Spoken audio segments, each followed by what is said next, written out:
Welcome back to the channel.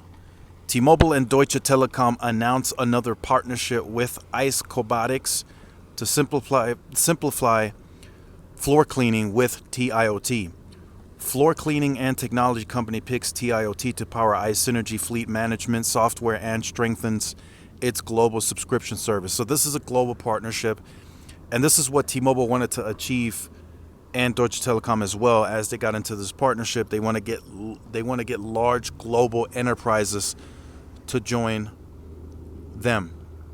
So I just wanted to make you guys aware of this. I will leave this in the description down below so you guys could check it out. This is for floor cleaning vacuums for big businesses on a global scale. And it provides a global subscription. And of course, Deutsche Telekom and T-Mobile will receive a kickback for allowing the use of the TIoT. So make sure you guys stay tuned to the channel, like, share, subscribe. This is Tyrone with Tech Life. I'll see you in the next one. Peace.